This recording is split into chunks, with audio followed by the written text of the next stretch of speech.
Big up, big up.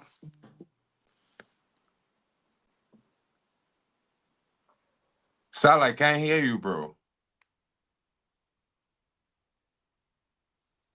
I can't hear you.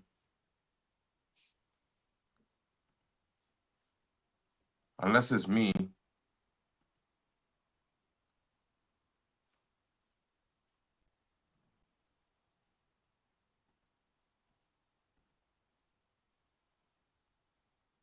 I'll tell you.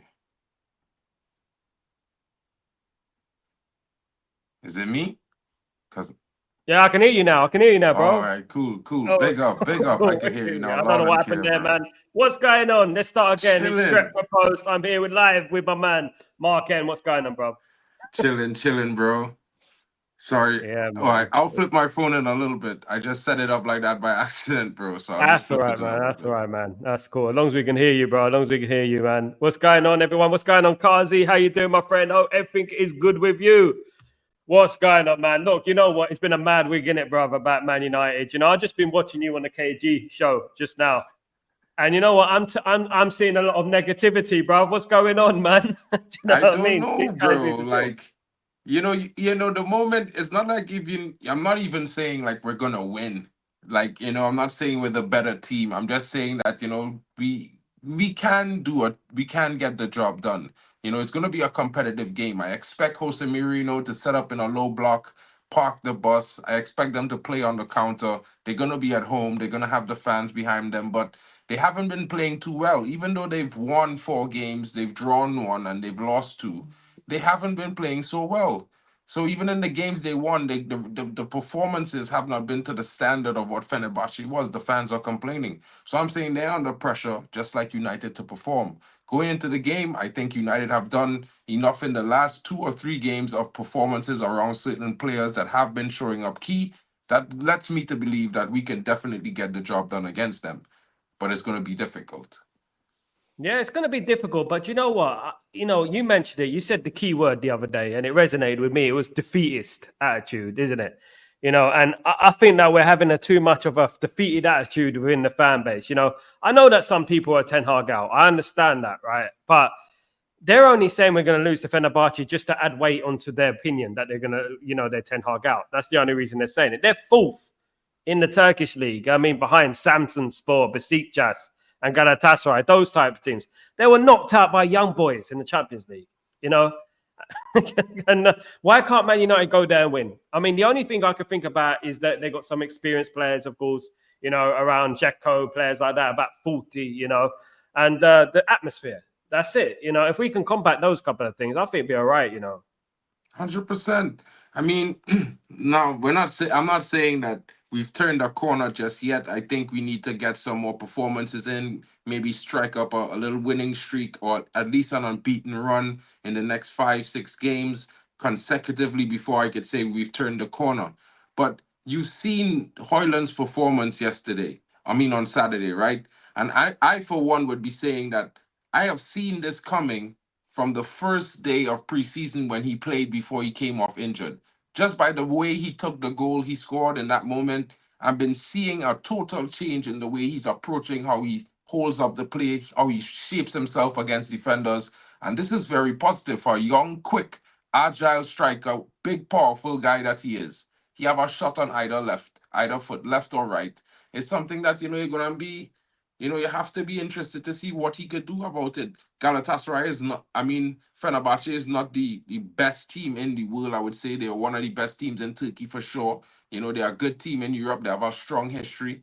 But United have a strong squad. We have been performing well to the best of our ability in most occasions. Some players have been injured, unfit, and, not having their best performances. But Bruno out the team. And a lot of fans have said, when Bruno is out of the team, we play better football. They've said that, but you know what? Proof's in the pudding at the end of the day, Proof's in the pudding, bro. It's like those players need to step up. I still believe that Bruno's an incredibly inspiring player in our team. I think not only about whether he's performing badly or not. I mean, he isn't playing to the best of his ability, we know. But whilst he's on the pitch, he adds something like a more of a belief, I feel. You know, a bit like when Cantona used to be on it, not quite on that extent, but you know, that confidence you felt that at least we got Bruno, you know, Bruno's there. You know, but those players need to step up. I would play Ericsson up there or Zirkzee in the number 10 role and see how it does. It's a perfect opportunity to see what these players can do. You know, 100%. brother, would you stick with the Ericsson in the midfield and move Zirkzee into the number 10?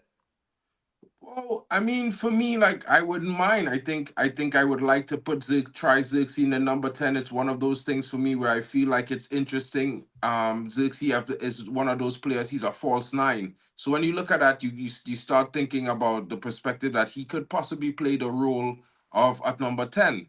Now he might be better suited to playing up front, but I mean, Bruno is out. You need to add a little bit more creativity into the team. My bad, sorry there. And I think Zirkzee might be the guy. He's had some games. I think he needs a run of games to really get himself into match fitness and performance. He needs confidence and he needs to bed into the team as it stands. So it's one of those things.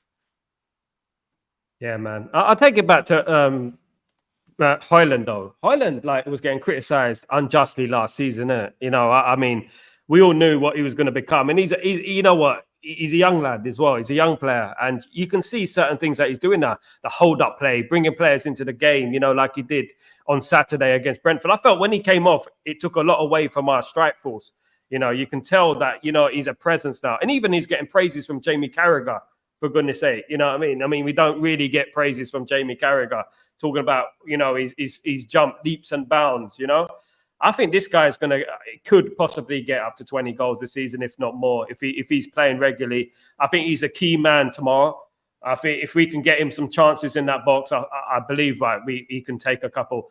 You know what, people, the Turkish league is tricky when you're in Turkey, but you know what? We've been around a long time. We know about Fenerbahce, you know, more than a lot of man, you know. Do you know what I mean? We remember when we went to Turkey, won 2-0 in Fenerbahce. We lost to them at home 1-0 with Yilmaz, as we said. But you know what? They're not that team. They're not that team. And if we play to the best of our ability, I feel like, you know, with the spaces that they're going to create, I don't think they're going to sit back too much. I don't think they will. I don't think they have the know-how. I think they're a bunch of individuals where Jose Mourinho can't get to play together at the moment.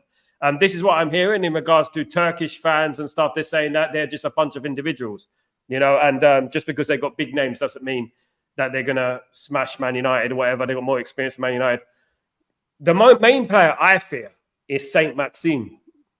He's the player I've always kind of rated, I thought he's been really underrated for Fenerbahce, you know, and I feel like if we're not careful on that side, he can cause havoc, you know. So we have to be careful. I don't like Dzeko, you know. After the 2012, obviously when they won the league, Manchester City, I'm not a fan of Dzeko. So hopefully we get one back on him. Do you know what I mean? Hopefully, man. But yeah, definitely in regards to Hojlund, I'm confident, and I'm confident he's going to be a star. And going forward, you know, consistency is key, bro. Consistency is key. We win this game against Fenerbahce. We got West Ham early kickoff as well on Sunday. Do you think these players have the ability, the mental strength to play Fenerbahce in Turkey, then go to London and play an early kickoff against West Ham? Well, I mean, look at it this way, right? We have to look at it from two perspectives when I say this, because in one way, if we have a good result, I'm gonna say, well, bro, we could go into this weekend very positive, almost guaranteed a win. If the result is tough, then it's going to be a difficult encounter on Saturday because we're going our way to West Ham.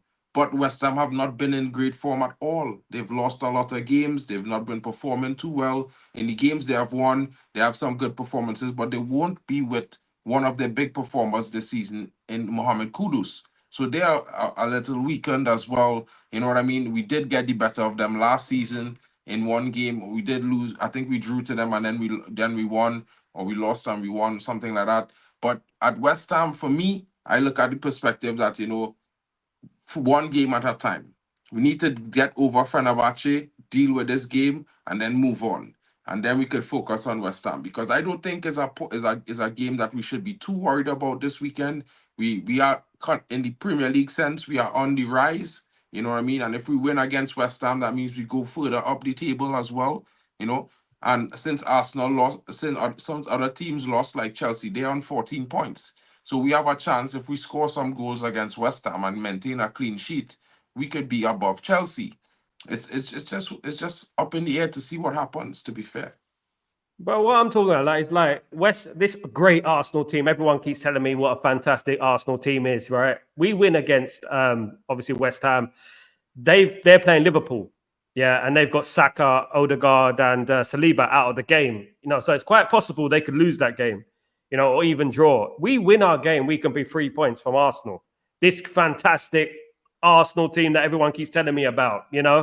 And we've had one of our worst, probably the worst start we've ever had, and we're only 3 points off Arsenal. You know what I mean? And 6 points from the top right, 6 points from second place right now. By the way, teams have overturned 8-point leads within a month. I mean, we remember Man City did it. They overturned an 8-point lead when we were 8 points clear. 8 points is nothing. 6 points is nothing. You can get that back. But one thing we have to do is look after our own house and get it in order. Do you know what I mean?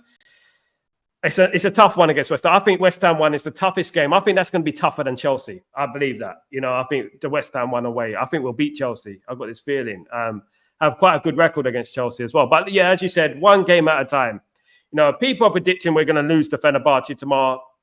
I'm going to give my prediction. I think it's going to be 2-1 United. I think we're going to win. Garnacho brace, I think.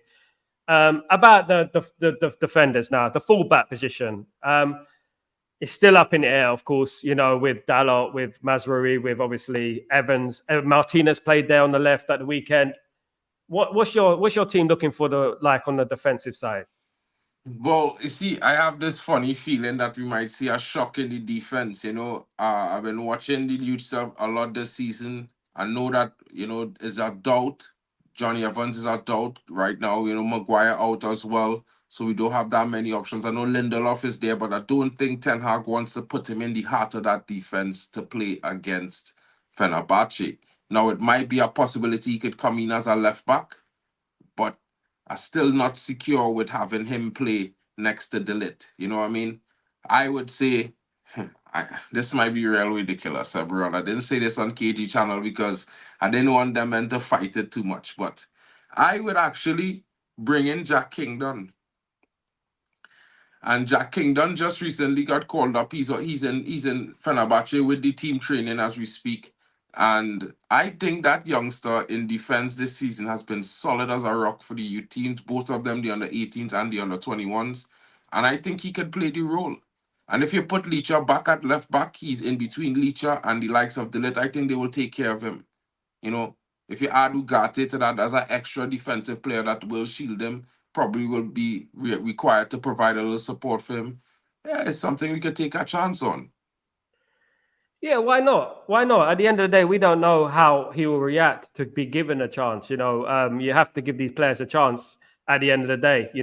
Rashford was given his chance under Louis van Gaal, and he became Marcus Rashford, then he became a star, and especially in that position, you've got, obviously, you'll have De Ligt next to you, you have Licha next to you, you have Dalot next to you. Why not risk it sometimes? This is the one thing I would say about Ten Hag. He doesn't risk it as much as I would like it. A little bit of a risk. He who dares wins for me. And obviously there's defenders there. Harry Amas, of course, Murray, of course, as well, who can play on the left back position as well. We're also linked with a number of Red Bull players, of course. Obviously, we're connected to the Red Bull group now, obviously, with Christopher Favel and people like that, And I feel like it's a good shout. Me, I'm a Harry Amas guy. I've been waiting for him to get on the team. Do you know what I mean?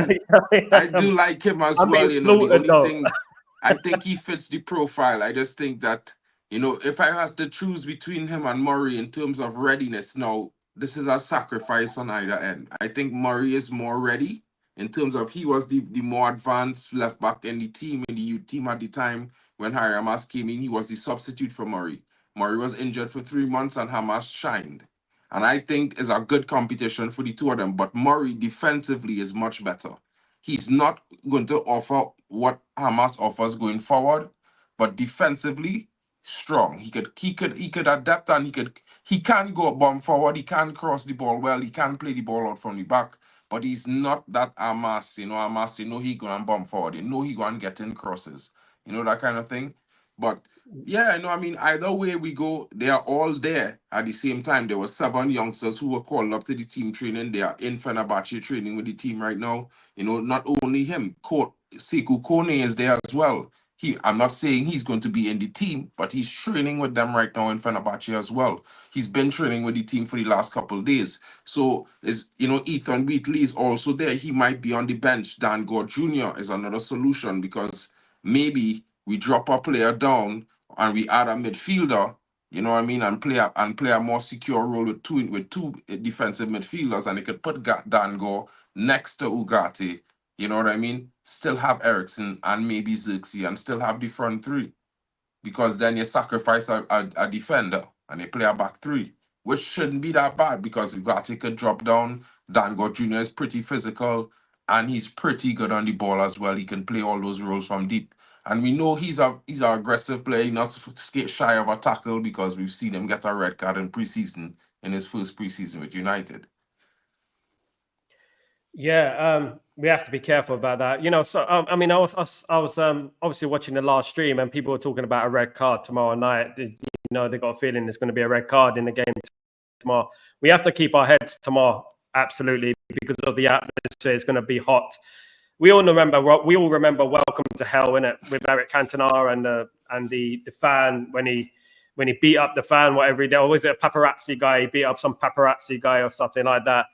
It's not quite what it used to be. It's not the same stadium. It is a more modern cauldron of a stadium.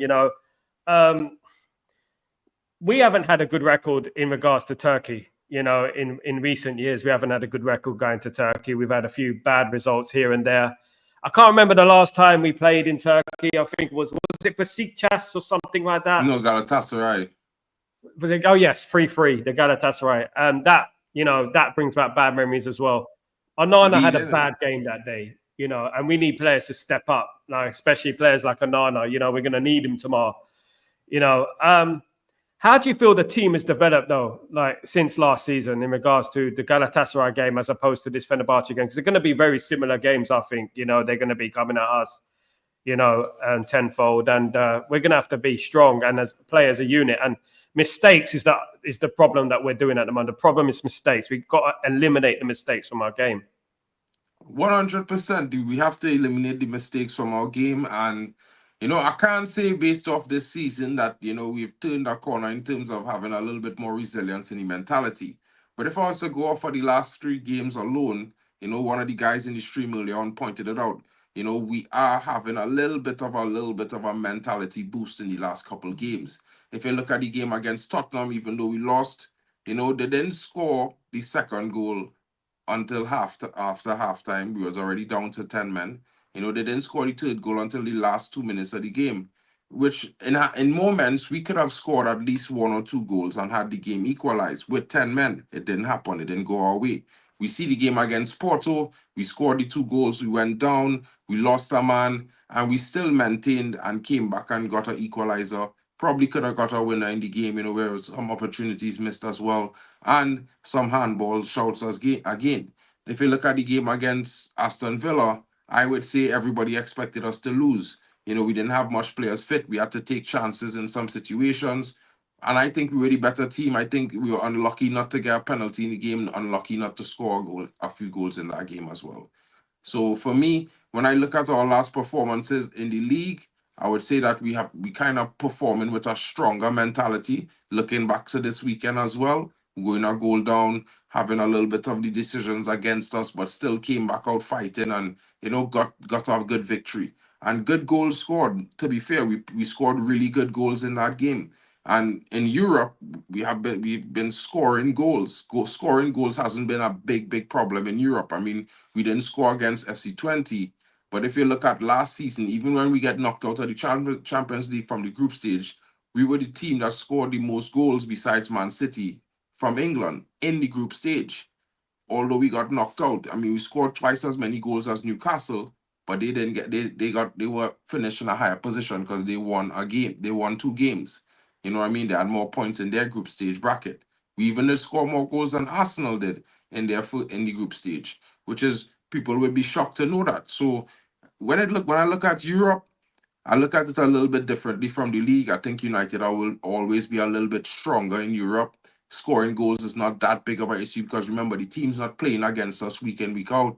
You know they have a different way tempo in the way they play football, and in some cases it's slower than the tempo of the Premier League. So we kind of always have a little slight advantage. The biggest problem is dropping that tempo down to the team that we're playing against, which most teams in Europe is trying to get us to do. Yeah, it takes time to get used to European football as well. And I'm surprised how quickly some of these players have adjusted to European football. We know that it took years for Sir Alex Ferguson to get used to European football during the 90s. We kept getting knocked out, of course, and I feel like when you're scoring goals, it's a good sign. Obviously, it's a good sign. And it's just that we need to keep them out on the other end. That's the problem at the moment. And if we keep the goals out, I think we can go far in this competition. I actually think we can win this competition. I think the only threat is Spurs. That's the only threat for me. I don't even think Spurs is too much of a threat. Yeah, I think we could beat Spurs though. That's all right, but I think we could beat Spurs though. Let me read some of these comments. Jack Reacher. Usually MU thrash Turkish teams in history repeats itself, or at least rhyme tomorrow. We've had the mixed results against Turkish teams. We do it right at home. When we go to Turkey, we're a little bit suspect. I think we beat Besiktas once. We beat Fenerbahce in Turkey, but lost to them at home once, a few times. Yeah, you know what? It's one of them places. It's one of them places. The welcome to hell. We drew 0-0 there. They knocked us out of the Champions League, Galatasaray, and 3-3 at Old Trafford. Funny enough, it is a mixed game. It's a mix. It's going to be a mixture of emotions tomorrow, and because of our history in Turkey. But I honestly think we can do it. I honestly think we can win the game. Going forward is West Ham. Obviously, West Ham is the game that I struggle. I struggle a little bit, with hope, because I know what West Ham are like. West Ham cost us 2 titles, so I know what they're like. They mug their own fans off. That's what they do. This is what West Ham are good at, But you know what? We have to be positive as a fan base, man. Like on the weekend, I was, ranting and raving about, not giving up. Brentford are going to cook us. A draw would be a good result for us. Things like that. And I'm like, come on, man. We're Manchester United, regardless where we are. These standards, you know what? People talk about us supporting the manager, having low standards. People hoping we lose or predicting we're going to lose. That's definitely low standards, especially a team like Brentford, and listen, I think we're going to win tomorrow. I think people are thinking too much into Galatasaray and welcome to hell, and we're going to struggle. I think we're going to surprise a few people tomorrow, man.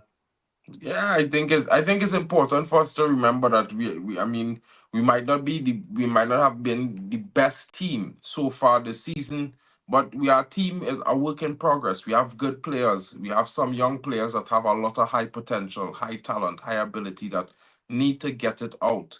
We have some players that come into the team that actually need some time, to develop, like Joshua Zirkzee. He needs some time to bed in. It might just be his luck that he needs to spend 2 or 3 months playing games before he actually start feeling comfortable. And, we can't be mad at him for that. I think we worry too much about what we saw last season and the mistakes we made last season, that we just reflecting upon that on this season, which in a way for me, I could understand it, but then I feel like, we don't really pay attention to our exes that much anymore in life. Stuff that we leave behind, we leave it behind. So we had to leave the bad season behind, because everybody but last season left the good season that we finished 3rd with 2 cup finals behind. We had the second highest points total since Alex Ferguson in season 1 at Ten Hag. But everybody left it behind because of the bad performances last season. So let me get to a neutral ground. 1 good season, 1 bad season. This 3rd season hasn't started great, but we are yet to reach the crux. So we could definitely improve. You know what I mean, Sal? So exactly, I look at this United team in the last couple of games. The most important thing for me has been Marcus Rashford. And I'm very critical of the guy because he has a lot of ability, a lot of talent, and he's been here. He's been backed by this club, by this fan base for over 9 seasons. He has to deliver. And he's been delivering in the last 3 games. And I've always said it. Whether he score goals or not, that's not important. His performance on the pitch, he must be the biggest threat. And as long as he does that, United will be successful up front. And this is even more so true now with the young attackers he have next to him, because he is the senior in the attack. Everybody else are his juniors. Hojlund is 21, Ahmad is 22, Garnacho is 19. You know what I mean? So even Zirkzee is only 23, and Anthony. So he's the one have to lead by example. And if he does well, everyone in the attack will do well, because they will feel, well, look, Marcus doing it. I could do it too. You know, I was going to say, like, you know, it's hard these days, obviously, because the media all over Man United on our players and etc. You know, constant barrage of news coming from the media, and more times than not, 9 times out of 10, it's negative media. We had the rumors about Xavi recently. Now, these last couple of days, look, you know what? I personally think there's nothing in that rumor. I think that is something that happened after last season, and they probably spoke to Xavi briefly for the job. I don't know. I mean, but Xavi, you know, it's like a new toy syndrome. You know, we want a new toy. Xavi was schooled by Eric Ten Hag in the Europa League, right? With Weghorst up front. You know what I mean? You know what I mean? And I don't want to hear this Xavi. Just because he played for Barcelona doesn't make him a great manager. You argue the point with Zidane. Yeah, you can argue that he's won Champions League and stuff. But Xavi, he flopped at Barcelona. How's he going to come into Man United, never played in English football, knows nothing about the club, and change our fortunes? What's your thoughts on these media things, you know, these media rumors that have been going around Man United? Of course, we had the Rashford rumor as well. Someone told me today, oh, you know, Rashford, he can go to Marseille. Did you know that? I'm like, what? Marseille? What are you on about? Yo, listen, I swear they meant PSG. Bro, listen, there's a lot of speculation going on right now in the media about our players, our team, our manager, and this is because they are not getting anything. The reality is, the media, for the first time in a long time since Alex Ferguson, they are not getting leaks. So they have to create leaks and make up stuff. Because guess what, guys?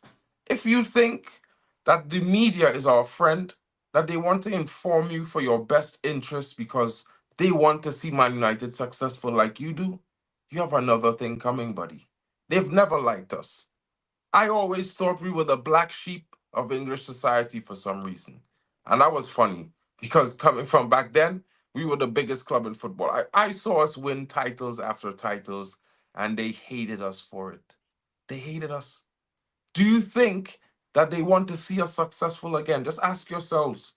The last time we were successful was for 20 seasons. That's the entire lives of most people my age now. You know what I mean? And when you're seeing so much loss against a team that you just can't, you don't know how to defeat them, because we know what Man United did. They diversified the Premier League. The first team to bring in all the players from all different foreign countries and stuff like that. Man United, the first team to have scouting networks all around the world from England. Man United, you know what I mean? So they don't want to see us, because they know once we get there, it's dominance again. So don't pay attention to it. Of course, they're gonna come with the news, but you could listen to the news and just take it with a pinch of salt. Don't just believe it right away, because sometimes it's not always the truth. And you've seen it this summer. You've seen the results. They've talked about Tuchel. For 2 weeks, he was speaking to England's FA, not Man United. And for those 2 weeks, a deal was close.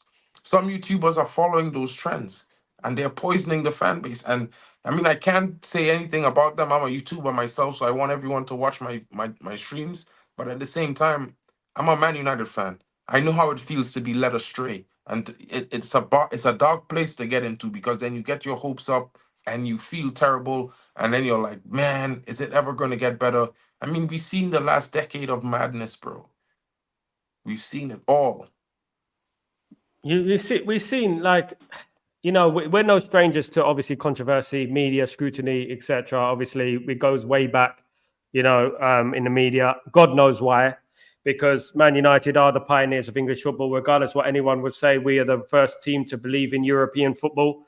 You know, the first English team to believe in European football. No one else wanted to play European football. So that Champions League right there, all those teams playing in the Champions League, you can thank us later for that, because we were the ones who actually said, let's sacrifice ourselves and let's play European football, you know. And when the likes of Arsenal, likes of Liverpool didn't believe in it, you know. And obviously what happened, we had the disaster in 1958 because we had to get back to England. Otherwise we were going to be dot points, etc., you know. And I don't understand where this hatred has come from. I know we were successful for many years, 25 years, something like that, non-stop success, you know, under Sir Alex Ferguson, you know, 20 years, I'll say 20 years, I added 5 years onto that, but non-stop success, you know. And I don't know where the hatred is coming from, you know, I really don't. It's not only that, you can see in the referees' decisions, you know, in regards to not going our favor, and people complain, say, no, stop moaning about the referees. But it's been like this for a long time. People say, oh, under Alex Ferguson, you know what, you had all the decisions go your way. Mate, I was at the Chelsea game where Chelsea won a league title at Old Trafford from being 2 yards offside in Drogba. Drogba was 2 yards offside. I was sitting behind the stretcher then. I could see it looking at from the other side of the ground. It was offside. And they didn't give offside. And we've lost games like that, you know, and in the league. And people don't want to remember that. They think everything about United has been, you know, we cheated our way to it. You know, the referee had the referee in his back pocket, etc. You know, injury time. You know, it's all that business. Yeah, I don't know why it is 100%, because Man City don't get the same treatment. Arsenal don't get the same treatment. No other team, to be honest, gets the same treatment. You know, in regards to this and this international break. You know, we've heard all stories. I mean, I wanted to know your opinion, bro, on the Sir Alex Ferguson story, you know, in regards to being axed, being sacked. What's going on with that? You know, because, you know, I felt like, you know, he's 83, you know, he might have wanted to step down. You know, we don't know exactly what happened in that meeting, whether it was a hostile thing or just a mutual thing with a glass of champagne. I don't know, you know, but what are your thoughts on that, man? Well, first of all, I would say I would think about Alex Ferguson first. Forget the club for a second. Alex Ferguson could deserve us to think about him first, you know, even if we don't want to. And in thinking about Alex Ferguson first, I would say this. This is a guy that's done his best for Manchester United in all the capacity that he can, and he gave his all. Now, if he decides at some point, yo, I'm getting too old for this shit, we could only respect it as fans. As much as we love this guy and we respect him, we think the club needs him, we have to respect this. He's given his life to United. You know what I mean? Now, he's by himself. His wife has passed on, God rest her soul. You know what I mean? He have his grandkids, his children to see about. You know what I mean? It's now time for Sir Alex to just chill and enjoy life. If you want to come to a game, cool. If you want to talk to a new young prospect, cool. If not, rock back, chill, enjoy it. He earned it. So for me, I think about it from that perspective first and say, well, maybe he was the one that initiated this, maybe unreluctantly based on the advice of his family. You know what I mean? Because he's going to be 83 in December. And that's not the age you want a guy to be having to come to 60 games a year, you know, through the rain and sleet. You know what I mean? Travel from here and there to away games all around the country. You know what I mean? You don't want this guy to be going through all this drama. Let him rest. So I think Sir Jim Ratcliffe and the club would be in no way capable of saying anything other than whatever you want to do, sir. You know what I mean? Now, realistically, he might be upset as well. Listen, I don't want no money. I good. And people forget he lost his wife after 60 years of marriage, isn't it? Imagine how what the impact, and not only that, the health problems, of course, as well. He's probably mentioned it himself. He's probably stepped down himself, you know, and said, like, you know what, get someone new for the job, you know, and etc. And you know, the media are going to blow it out of proportion. You know, there was an interview with Patrice Evra yesterday. So I mean, I agree with some things that Patrice Evra says. I disagree with some things he says. He said yesterday that we have a bad future. I disagree with that. I think Man United have a bright future. I think we've got one of the best young players, some of the best young players in the world right now, coming through, breaking through, you know, and Everett wears his heart on his sleeve. I know that. And obviously he was upset with the Sir Alex Ferguson thing. So was Eric Cantona. You know, it was blown way out of proportion. And I said, you know, people just need to chill out a little bit, you know, and just relax. You know, he stepped down. The guy, what do you want him to do? Be 100 years old, you know, still working at Manchester United? In what other institution, workplace, are you 82 years old and you're still working? You know what I mean? You know, you got to step down. And that ambassador role is a lot to do. There's a lot to do in that ambassador role. And you know what? He just probably felt that it was enough, you know? Let me just read some of these comments. Zirkzee needs to do better in his finishing, in my opinion. Yeah. He's never claimed to be a goal scorer, though. He's always said that he's a creative player. I mean, if I was to compare Zirkzee to someone, I don't know what you think, Mark. I would compare him similar to a Firmino type player, something like that. I don't know, maybe, but like remains to kind be of like a seen. Firmino, maybe like a Pablo Aimar kind of player. You know what I mean? Pablo Aimar was a brilliant in the midfield, kind of 10 center midfielder. He would score some goals, but he was mostly like a real creator, you know what I mean? Dribbler and all of these kind of things. Now, Zirkzee, for me, I've seen him at Bayern Munich. He used to be a lot slimmer. He used to wear his hair in cane rows. He used to score goals for Bayern Munich. I've seen him score against us for Bayern Munich. I don't know if men them forget in 2019 he was scoring goals for Bayern Munich in the Champions League. This fella he could play. Now, if you look at him now, he's 6'4" and he's bulky. Now he might be quick. He might be the right set for the Serie A. But just like Onana, when he came here, he was a bit bulky as well. We've seen Onana trim down over the course of last season, and we've seen his mobility increase. We've seen his shot stopping become better. We've seen him making better performances, and I'm very critical of Onana. So I think that, you know, as much as I, for one, will put my hands up and say I never wanted to sign Joshua Zirkzee, but in reality, he's a Manchester United player now, so I have to back him. And I have to back him more now in this first 6-month period than anything else. Criticizing him is okay, cool, yeah, fair enough. But he's a guy new to a new league, new to a brand new country. You know what I mean? He just moved to his home recently, I think 2 weeks ago. So it's not like if he wasn't living out of a hotel. It's kind of uncomfortable. He hasn't been doing so well.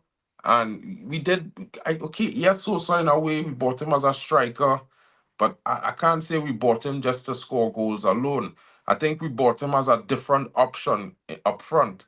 And a different option don't means that he go and score as many goals as Rasmus Hojlund or might be as prolific, but he will offer us a different way to get goals into the back of the net. You know what I mean? Maybe when he plays, the wingers will score more goals. I don't know. And you have to give him a chance. You have to give him a chance. And this rumor about him loaned out to Juve in Italy, I mean, come on. You think that Ineos are going to loan Zirkzee out right now after they just brought him in? I think he had a good game against Southampton. I think the game against Southampton was good. I felt the first game against Fulham obviously won us the game, you know. I mean, the guy's hardly started a football match and they're talking about loaning him out to Juventus, for goodness sake, you know. And Bro, the media doing come on, man. madness. I mean, they're not going to do that. Definitely not. Maybe after a couple of years, if it's not going well, maybe after even a year and a half, it's not going well, then they might think about loaning Zirkzee out. But you know what? I don't think so. I think he's a good player. He wasn't my first choice either. I don't think so. But you know what? As you said, you've got to support him. You know, you know, he does look a bit bulky, as you said. He looks a bit bulky for football, in my opinion. You know, I think he just needs to do a bit of cardio, get a little bit more slimmer, if I'm being honest. But you know what? He's at the right club. He'll get fit, you know. And when he gets fit, you'll know he'll start banging in the goals and creating goals and being a little bit more quicker. But you know what? It's difficult for a player like him coming into this team. He's eager to impress. You can tell he's eager to get the ball. And you know, when you're too eager, you make mistakes. You're overthinking things. You know, there was an opportunity against Brentford where he just needed to keep his composure in the box and he just needed to slide it into the goal. But I wish him the best of luck, man. I do wish him the best of luck. I hope he does well. You know, every Man United player, I hope they do well in regards to that. In regards to the young players, out of all the players in our squad, young squad at the moment, who do you think's the next on the conveyor belt? Who do you think's going to come through? Who's the most likely to come through? Well, I'm a big fan of two players. I'm caught in two minds. I'm a huge fan of Dango Jr., but you see, last season he had a major injury. He was out for 6 months, so I wasn't too sure where it was going for him. But this season he's been back. He's been performing really well. He's back on the bench. He's been on the bench for the last 2 or 3 games for Man United. I like the look of this kid. I think next to Kobe Manu, he is exceptionally good. I think he makes Menu better. They have a certain chemistry between each other. I think we need to figure out that. I think this is the reason why we let Hansen Aaron leave the club. You know what I mean? Because we chose to develop Dango and keep him here. He's a very talented player as well. So I would say him. But also I like the look of Sekou Kone. You know what I mean? I've seen some training sessions with him. I've seen a few minutes of him in one of the youth teams when he came on in a game. You know, I saw his game up against Mali. You know, you could watch these things on on the FIFA archives and stuff like that. And I was really happy with his performance. I think if I compare his performance in the games I get for Mali and the performance in that game that I saw him for like 15 minutes, I think it was pretty much the same, if not a little bit higher level. He looked a little bit more technical on the ball, to be fair. Maybe because he playing with some more average, high technical players that more in the system as well. You never know, because the Mali team is a very good team, to be fair. That team was like a generational team in total. All the young players are playing at big clubs. So for me, I look at it from this perspective that those two young men should be on that conveyor belt. You know, Ethan Wheatley is a young player that I really, really like. So, like, yeah, I caught in between those three players right now, to be fair. Exactly. We can only hope, and he's. I mean, it's a good sign that he's in the squad already. You know, they've been talking about him for weeks now. How well he's been doing in the training, etc. Who backed Rashi last season? Mad Advance did. I always backed Rashi. I've been backing Rashi a long time, you know, but last season was in his season. But you know, the one thing with Marcus Rashford, he's every other season player. He plays well one season, then he'll have a good season the next season, and that he's due a good season this season. And to be fair, he's been all right this season so far. One player who's improving is Garnacho. Garnacho, his statistics are going a lot more than last season. He's already got 5 goals for Manchester United already this season. How far can Garnacho go? I mean, obviously he's an Argentine international now. There's a lot of pressure on him. Can you see him becoming the player that we think he can become? You know, like a proper elite player. Well, it's an interesting question that you asked there, because, you know, like, I would have to say it, you know, I feel like likening him to Ronaldo is a bit too soon. You know what I mean? A young Ronaldo, even I think a young Ronaldo was a bit more technically sound than Garnacho is right now, a little bit more switched on in terms of reading and the readability of the game. But the one thing I would say that Garnacho has that few young players has screamed to me is something will happen when he's on the ball. You know what I mean? Like, you know, like there's certain moments when he pick up the ball and he go on the run or he go at a player. You have a feeling he gonna get past this player, and as if this shot gonna hit the back of the net. And that is something huge for a young player, especially with the mentality that he has, because he will miss chances, he will make mistakes, but he will keep going, he will keep trying. And I think with that sort of mentality, he would definitely reach very, very far. Yeah, we hope so. Ten Hag did score Xavi, but in the second half, Kenny, he scored him in a new camp as well. If you remember the game in the new camp, we should have won that game. The referee was a little bit against us in that game as well. We were 2-1 up in the new camp against Barcelona in the Europa League. And yeah, we should have won in the new camp, to be honest with you. That was a brilliant goal from Rashford, by the way, that goal. You know, it's brilliant, absolute world class. Jack, I remember Rooney scored a hat-trick against the Turkish team. Don't know why. Yeah, Fenerbahce 7-2, of course, guys. Absolutely. Smashed that on his debut. Yeah. Kenny, we need to go unbeaten run without worrying about other teams. Yeah. I mean, the consistency is key, Kenny. Consistency is key. Of course, we have to start winning games. We win these next 2 games. No one can say a thing, you know, at the end of the day. We win against Fenerbahce. We win against West Ham. You know what? We're back. You know, we never went anywhere. Things take time, but we live in a society now that just want new things quickly, and that's it. And not everyone is the same. We've got to stop comparing ourselves to the likes of Aston Villa and teams like that. Not everyone is the same. It's the same with footballers. You know what? Ian Wright became a footballer at 24 years old. Different people develop differently, in their careers. Life is not just, a cardboard cutout of everyone else, and we have to give this team and these players time, and I think that people are too highly expectant of players. I mean, last season, the abuse Rasmus got, for example, was ridiculous. I mean, I couldn't believe the abuse he was getting at his age, Media mischief makers in the mud. Absolutely, Stephanie. Big up, Stephanie. Thank you for joining again, legend. But can we, that's the question. Can we, what did you say, Ten Hag? Xavi, can we go on a run? Can we? Yeah. Going on a run? Yeah. I think we can. Football's a funny game. Football, Kenny, it's about momentum, and you look at Leicester City, for example, not the best team in the world. When winning is a habit. When you start winning, you start getting this contagious disease, which is just like losing as well. And you start going on this winning run, and Leicester City ended up winning the Premier League title because they went on this winning run. Confidence is everything. Confidence is everything. If you individualize it, look at a striker, for example, who hasn't scored for 3 games, as opposed to a striker who's scored the hat tricks in the last couple of games. That's the difference. And we have to be patient. And we can do it. We're good enough. I would say that. I do believe that. Let me just read this one from Nero. Similar to the hate that City get nowadays. Similar to the hate that City get. City get no hate, Nero. Absolute. City get hate. Man City, they don't get enough hate. If I'm being totally honest with you, Nero. I ain't seen one media agenda against Manchester City. I mean, they've just broken 115 charges. I mean, the Premier League about to take them to court.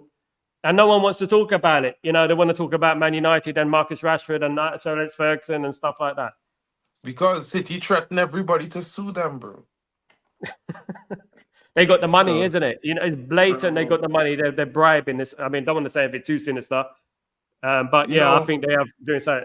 To be honest, us fans shouldn't be even listening to the media. They have been following one fabrication football. I mean, what you do, you look at it, you sink it in, and you just let it go like that. If it's good, keep it in. If it's bad, leave it.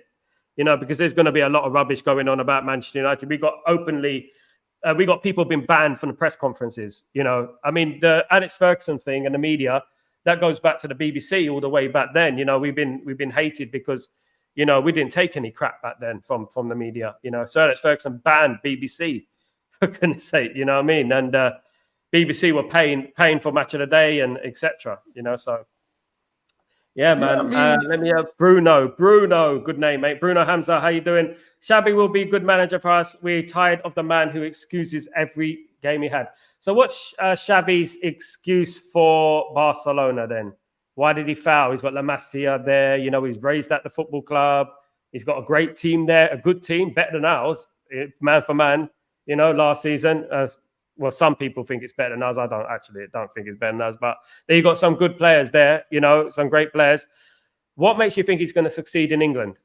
What's the evidence there that suggests he's going to do better than Erik ten Hag? I don't get it. What do you think of that, Mark?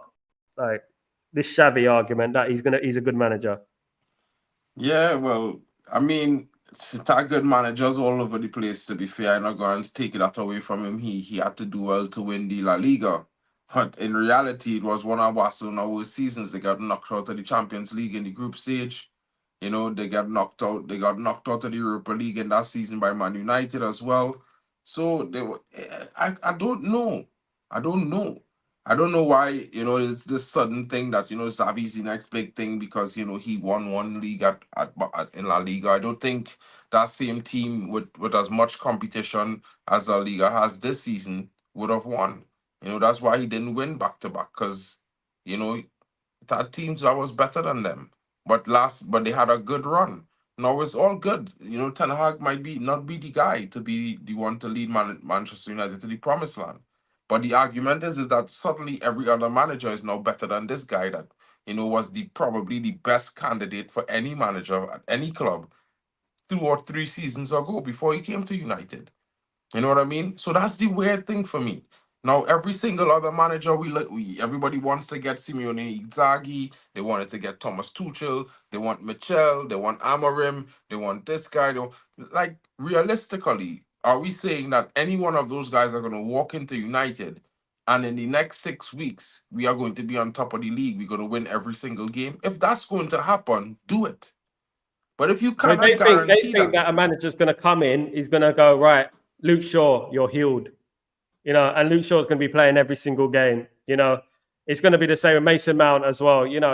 People are not thinking about it. They're not thinking, not thinking it through. And Eric Ten Hag, he was one of the most sought after managers in Europe at one time.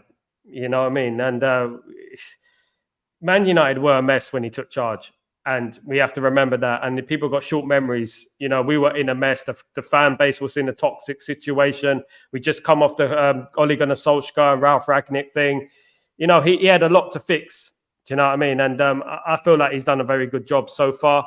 Of course, he might not be the guy who take us to the promised land. We know that. He might fail. But it won't be all because of him. It won't just because of Eric Ten Hag that we failed. There's a number of players that have been there for 10 years who've seen a lot of failure and etc. So it's multi-layered. The club has fundamental issues, and one of them is the media. They got to completely block out the media, to be honest with you, and ignore it completely. So I would ban some of those people from coming into the press conferences, etc. So.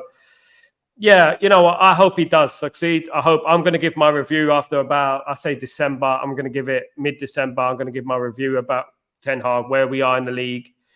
How long would you give it, Mark, in regards to making a definitive judgment on where we are? well, I would say half a season. I mean, you could never really judge a team on 6 or 7 or 10 games. It has to be at least 20. And in a season where we're playing 38 games, I think 19 games is the least we could do. When you bring in a new coaching staff, you're bringing 5 new players who maybe 3 of the 5 might be nailed on starters in the team or for the future as well. I mean, you would expect these guys to play at least 5 to 10 games each before you give a determination, because then you would really see the true strength of the new team. And we already are work in progress. I mean, it's not been great, but I mean, realistically, if we win the next game, we in the top 10. If we win the following game after that against Leicester, we damn near 5th or 4th. So, this is a far cry from 3 weeks ago when we were 14th in the league. And this is how the season could swing. And who's to say that this performance that we saw last weekend don't consistently keep going and get better? Because these guys realize, I think that some of them would have realized, hey, I doubt myself. We could do this. You know what I mean? We And can do this, bro. We can do it. We can do this, man. Of course we can. Of course we can. And it's not just about being overzealous and overly confident, etc. Because if the team was bad, I would know that the team is bad. I would know that we got nothing ahead. I was looking at the team a few years ago, and we had some bad players in that squad, to be honest with you, some bad eggs. But nowadays you look at the team and you think, well, we got some good young players there. We got a lot of bright future. And one thing I want them to override is this thing where you're sacking managers. I mean, if we keep Ten Hag and we send a message out to some of those players that the manager's not going anywhere. And I think that's what the Ineos are trying to do. They try to give him as long as possible to see how it goes. And you know what? Hopefully he's rewarded. I really do hope he's rewarded. Let me just read this one. Kenny, Arsenal have the most committed fouls according to the Opta, but yet Arsenal fans complain the most. Arsenal are always hard done by, my friend, always hard done by. And they play pretty football. Fair play to them. They play nice football, but nice, pretty football don't win you trophies. Arsenal have always played nice, pretty football. But you know what? Man United always had the better of them, I had a guy come up to me on my Twitter and he was trying to justify how the Cup Winners' Cup is bigger than the Champions League. It's better than the Champions League, right? And the Cup Winners' Cup, right? Because I said to him, I said to him, look, you know what? He came up to me and he said, oh, look at these two teams between Brentford and Man United. Two mid-table teams playing each other. How sweet. So I said, look at Arsenal and Bournemouth. Two teams haven't won the Champions League. How nice it is, you know?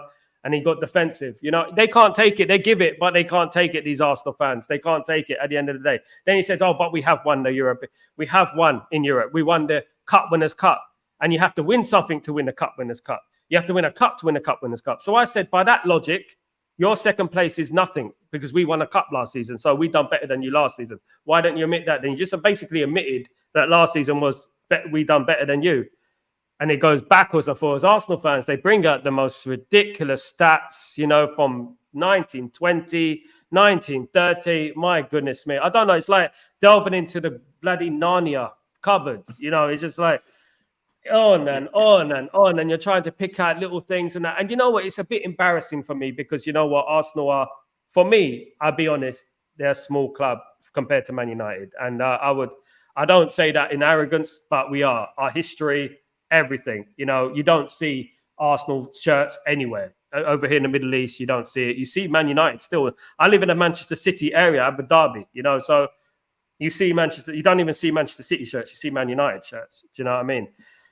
I don't know, man. It's just that we got everyone against us, left, right, and center at the moment, and I don't know what to do. You know, sometimes I feel like, should I just ignore them? Should I just block them? You know, but it's crazy when you think about it. I mean, the Cup Winners' Cup is an extinct competition that teams used to qualify in when they win the FA Cup, right? So they used to get that, and Arsenal made a song about it when they beat Parma in the final of the Cup Winners' Cup 1-0. They made 1-0 to the Arsenal. Basically a song. And for me, it was the third European trophy. It was the Champions League, the UEFA Cup, and then Cup Winners' Cup. It was like that. But they seem to think it's the second. They said it's the second best trophy in Europe. And I told them, okay, then fair play. You got the same amount of European trophies as West Ham, you know, the great West Ham. They won the Conference League, didn't they? So, you know, I don't know, mate. I go in on Arsenal to, you know, I shouldn't even bother about them because they're not going to win anything this season, in my opinion. I think Man United will win more than them this season. I've actually got a feeling Man United are going to finish above them. I said this at the beginning of the season. You know, I think they're going to finish above them. I think Arsenal got Liverpool at the weekend. You know, they lose that game. We win our game, bruv. You know, it's going to start getting a bit dodgy for Arsenal fans because we're going to, in our worst team of all time, is going to be above Arsenal. What do you make of that?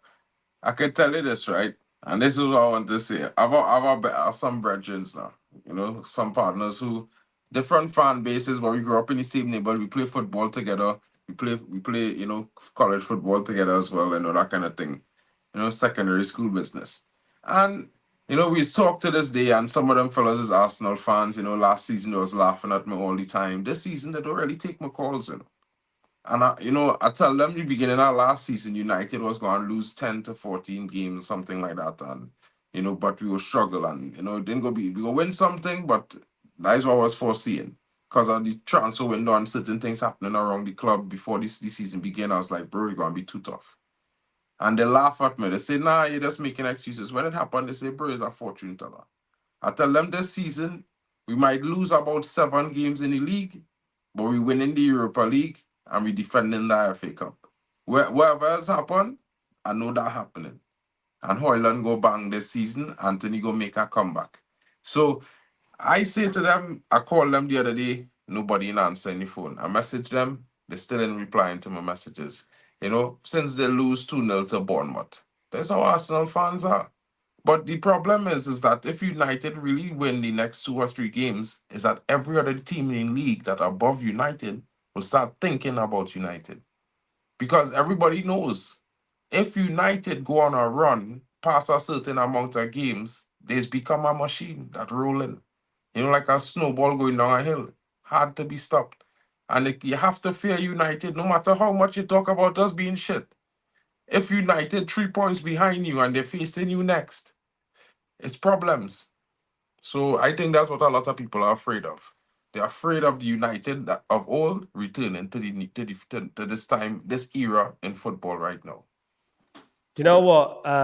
You should never jump to conclusions. I learned in football a long time ago, never jump to conclusions in regards to writing someone off, and people have written us off too soon. I think a lot of people have become Ten Hag outers too soon, way too soon.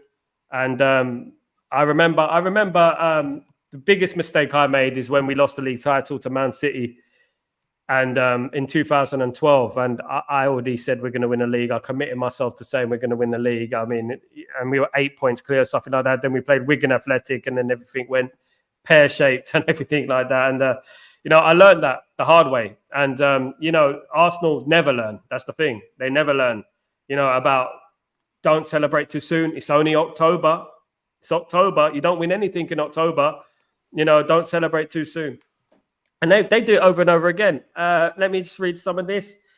Jack Rack says, cheaters will never talk about referees. They wouldn't dare.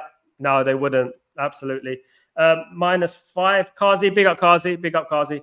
Manchester is red forever. Yes, it is red. It will always be red. No matter what, Manchester will be red. Hopefully we'll see Man City in the lower divisions again, and their rival could be Stockport County again. Absolutely. Mass media love teams in blue, or is it just me? Yeah, blue bloods, of course. Yeah. We're deemed the devil now. Man United has seemed like there was a car going around, I don't know, it was in New York, saying that kill the elites or something. And it was Man United, Liverpool, I think it was Arsenal and Tottenham. I think it was those teams. There's pictures of them on there. We built the Premier League without Manchester United, right? Okay, let's say this. Let's say Man United, Liverpool and Arsenal left the Premier League right now. See what happened. Let's see. But certain YouTubers will think that Ineos have sacked Fergie. I know. They jump to conclusions, I know that some people, they love the likes and the stuff like that. But I'm very careful when I talk about Alex Ferguson, man. Very, very careful, because you know what? We get a backlash. Did we not buy him for goals? Who's Zirkzee? I mean, I think we bought him to be the connect between the two strikers. I did believe that. I know that he's not prolific. He's never been prolific in his career. I mean, he's a player that is the what is it?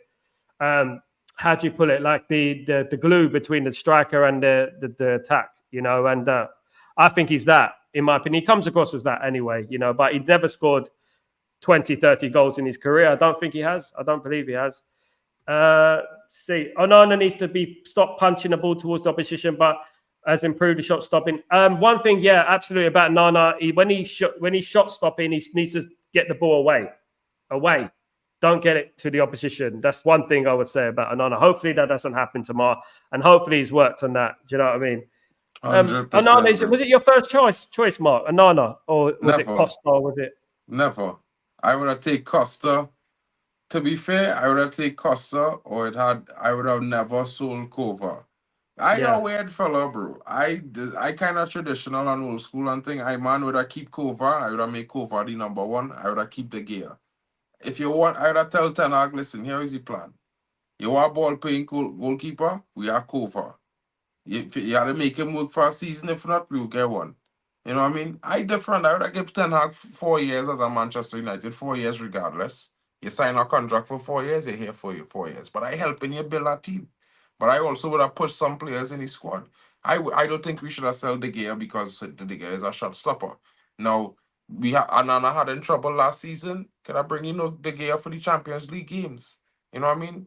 Keep Onana in the league, play the Goya Champions League, it would be fine. Dandy. But it didn't happen. So, we get Onana now, we had to back him. Thank God for me, he improved. I see the way I see him this season, I was like, we're going to have a better season, because last season, he looked way more bulky. Kind of like me, upper body, big. And then after this season at the beginning, he looking trimmed. And I was like, yeah, he work hard. He will come back. He will do some things. He might impress, gain more time. I think he has been improving. I can't really disrespect Onana or say anything bad about him at this point. I think at this point, he is the number one, whether we like it or not. You know what I mean? And until the team and the defense have a more solid connection, we start winning games comfortably. That's the only way I will see, the likes of Bayern, they're getting more game time. I think he will play the Carabao Cup games for sure, though. I agree. I think he needs less upper body. His upper body's more bigger than the smaller part. I think he's working on that though, because he couldn't get down quick enough. etc. Let's just Uchichi, Zirkzee ain't a problem, these guys. Let's talk about this pair with Hojlund. Use him regularly with a proper number 9. That guy is a creator, guys. He is a creator. He is. I agree. I agree with that. We don't just sign players just for goals. Soggy biscuit sauce. I don't know what you're talking about, Kazi. Soggy biscuits. Digestives of the week, guys. Absolutely. Devil's Digest. Honestly, I don't have the problem with him, but we need to buy a pure striker still. If we can find one, I mean, I believe in Rasmus Hojlund. I think he's going to be a pure striker. Trust me. Trust me. And Obi Martin. Let's not forget about Obi Martin. This guy has made broken records in that youth team. He's going to be the Lamine Yamal. Watch this space. Nation of nation, fam. Absolutely. Nation of domination. Bruno, I like Obi Martin, but, I will say this one time, and I will say it again. It's about youth man in this team. A young striker by the name of Ethan Whitley. I'm telling you guys, he is prolific. This brother, when he is scoring pairs or hat tricks. This is how he does score goals, bro. Like, he might score goals for 2 games and then score a hat trick, then score a brace, then score a hat trick again. This youth man, game sometime. I know him and them. I'm not saying Chido is not the top dog. He's the top dog right now. I can admit that. Fair enough. But you see, this brother don't sleep on him. Because I'm telling you, bro, he is giving me that kind of hungry striker vibes. That kind of Filippo Inzaghi hungry. He's giving me that vibes. He's surprised in his development in his physique at that age as well. He's quite big for his age, very big for his age. He's got the strength to play. I would give him a chance. I would, if the game is tight tomorrow, I'll chuck him on. I definitely will. Mm-hmm. Jack, I want to add Zirkzee is a really good player. He is a good player, of course. If we had the choice, Mark, between Sesko and Zirkzee, because we were interested in Sesko, I believe in the summer, rumors were, would you rather as a Sesko type player rather than a Zirkzee type player? That was my choice. I mean, you live in Germany. Obviously, you see him a lot more than we see him, of course. I wanted Sesko. If I had 2 choices, I had 3 choices, right? My first choice was Sesko. If I couldn't get him, I ultimately would have taken Serge Guirassy, because I've seen a couple of his games live, and I thought, bro, if we can't get Sesko, I would take this guy for 2 or 3 seasons until we find a guy or bring up a young striker through the rings. Right? 17 million, it couldn't go wrong. Right? Then, when I was like, bro, it don't look like we're getting Serge Guirassy, it don't look like we're getting Sesko, I was like, yo, it's how about youth man striker. I've seen him play 6 games. I've seen him play against the home team in the city here, which is FC Dusseldorf. I've seen him play against Cologne. I've seen him play against Dortmund. And I've seen him play against Schalke. And against Dortmund, he destroyed Dortmund playing for, but now Dortmund signed him. So, mad. Trigger Kim, Jose Mourinho just had his press conference. He said, if they confirm City's 115 charges, then I would have won the... He's at it again. Jose Mourinho. If they confirm City's 115 charges, then he would have won the league, basically. He don't care. This Jose Mourinho, he don't care. He's already talking about that. He knows. Yeah, I think if they're confirmed as the 115, we should be handed the title twice. Absolutely. We should have 22 times Man United. Garnacho is class. Yes, he is. Kazi, big up Kazi. Brian, big up Sam Mark. Big up Brian. Big up. When Garnacho hit 27, everybody get down. When Garnacho hit 27, everybody get down. Yeah, it's a long time away. Don't want to think too far ahead. I'm old enough. Big up, bro. That's pretty far from now, guy. You know what I mean? Love to see it, though. You know what I mean? Love to see it. Bro, like, you have no idea, bro. Like, I would love to see these young players develop into superstars. Because I see Ronaldo. Man, them don't know what it is, you know. I feel a lot of fans who never see Ronaldo in his first 2 seasons at United, when he just came. They ain't see football, I mean, the truism of football, because this dude was a player that everybody was crying on, because it was like, he's dribbled too much, he's lose the ball, he don't know what to do. And he went from that to winning every single trophy a single player could win in 1 season. besides the World Cup. Of course, it didn't have a World Cup in that year, by the way. But imagine, and he grew up at United. So, bro, I would love There to you see go. another youngster come and do that. It's always the hope when you see a youngster coming into the team that he will do something like that for me. We're I the just only speak for team that myself. does that. We're the Hmm? only team that brings through these youngsters, and Mainu's going to be. Let's not forget, I mean, hate for City from all of us, yeah. I mean, hate's a strong word. Pity is a better word. Trigger Kim, where I live, there is just one Man City fan in the area. My goodness me, I lived in London, yeah, all my life, and I never saw one Man City fan. City ain't shit outside England. Actually, the rivalry between us is versus Arsenal and Chelsea fans, not even Liverpool fans. When I was a kid growing up, we had Liverpool fans, Arsenal fans, and Man United fans. I mean, that was when I was growing up. There was no Man City, no Chelsea, definitely not. Absolutely. Where I lived in East London, there was nothing like that. There was a scatter of West Ham fans. Abdul Rahman, how you doing, my friend? Hope you're doing well. Quadrago, hope everything is fine. We need a good fighting spirit. Look how Real Madrid fought last night. This is what players fighting for is the badge display. Be physically ready, even if you're not technically good enough. Real Madrid are brilliant last night, Mark. I thought that Dortmund folded a little bit. When they went 2-0 up, I thought, oh, it's dangerous. Real Madrid are going to be angry, and they kind of let it slip a little bit. But Real Madrid are excellent. They probably win the Champions League again. Now, I think mean, there's only a couple of teams that can stop them. Man City probably can, in a one-off game, probably beat them. But I'm going for Real Madrid again. What do you think? yeah, I know Man United not in the Champions League. Of course, you're gonna have to back.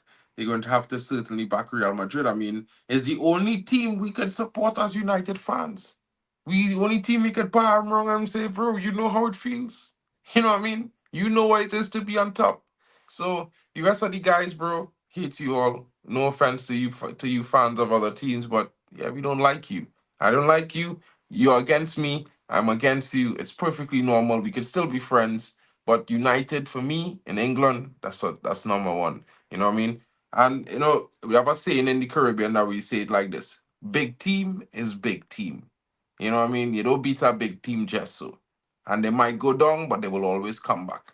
And Real Madrid showed that example last night. I was doing a stream with my boy Tamba Banks, who's a Real Madrid fan. He cried and cussed for the whole first half, Sal. They went down 2-0. When I saw the second goal, I was like, Tamba, I know you ain't going to want to hear this, but you're going to come back and win the game 4-2. Relax. Don't stress. Ancelotti go talk to them in the second half. When they go into the dressing room, you go hit them the eyebrow, hit them a few profane words, tell them done shit, and they go fix up. He tell me, nah, bro. Sal, if you go back to the stream, I predict the 2 goals, I literally say, yeah, you go and score now. Watch you go and score now. Boom, knock, bang, goal.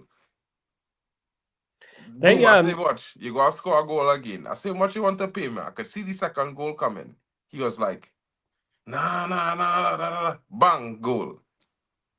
He was like, They're too good, man. They're too good. They got a lot of quality. Vinicius Junior is Ballon d'Or for me, I think. his first half, though, I could tell you something. His first half was Ballon dustbin.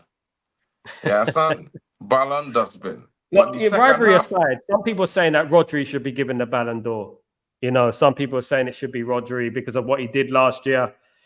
Who's your after Ballon he had d'Or? to get it after Carvajal, bro. Which Carvajal win one? La Liga, win the Champions League, win the Euros. Carvajal. Yeah. Carvajal, Yeah, Rodri. After that, Vinny for me. You know what I mean? Last that's night true. performance, though, I will be honest to tell you, Sal, is from rags to riches type business. That could have been the Ballon d'Or right there. That game alone could be the Ballon d'Or game for Vinny there. Because he had the worst first half. Bro, let me tell you something.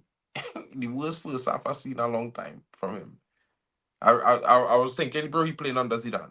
That's how bad he was. Terrible.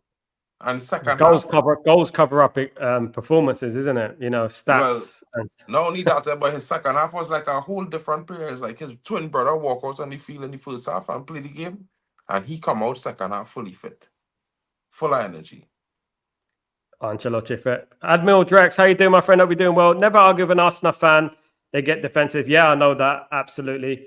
Arsenal fans are the worst head of Liverpool. They are the worst. Being raised in London, my friend, when they won the double in 1998, I was a humble fan, I was one of the most humble fans you can ever imagine. When we were winning the league titles, FA Cups, double. I wasn't saying anything. I wasn't big. I wasn't rubbing Arsenal's face in it. As soon as we lost, as soon as they won the double, my goodness me, they were on it. No, they didn't miss a trick. I think Arsenal have had a bad relationship with Arsenal fans in my life, to be honest with you. I remember when we got knocked out against Bayern Munich in the Champions League, and they were the only ones giving it. When we lost to Barcelona in the final, they were the only ones giving it. They need to just know their role. Stay in their lane. Absolutely. Drex, big up, everyone. Let me just go through these. Andrew, Randy, big up. So, take your meds, mate. Oh, why? I've already taken them, mate. Yeah, I've taken them. MU plays honest attacking soccer. People in the world can relate to this. What's that? MU plays honest attacking soccer. People in the world can relate to this. I don't quite get it, but you know what? Big up, Jack. Big up. I've said it several times. United will win the LPL before Arsenal does, if that still happens. Can you imagine that happen, Mark? We win the LPL before Arteta. The greatest Arsenal team of all time. If I tell you it's almost nailed on to happen, you'll believe me? It is. It's written. Because it's already written. It's going to happen. And I do understand. I want fans to understand something. Arsenal might be playing amazing football, right? They might be playing amazing football the last 2 seasons, right? But think about this prospectively, and here we're going to say, no, guys, don't get me wrong, but all that amazing football they're playing, it don't reflect in the Carabao, it don't reflect in the FA Cup, it don't reflect in the Champions League. All of it. So we're talking about if they throw away those 3 cups every season, like what they've done the last 2 seasons, just to focus on the league, their best is 2nd place. Understand what I'm saying to you guys now? This is a watershed that they need to climb that they might never climb, because realistically, let me say they win the Premier League. Does that mean the next season they're going to win a Champions League and the Premier League and compete for the Prem? Does that mean they're going to compete for FA Cup, Champions League, and the Prem in the next season? No, it doesn't.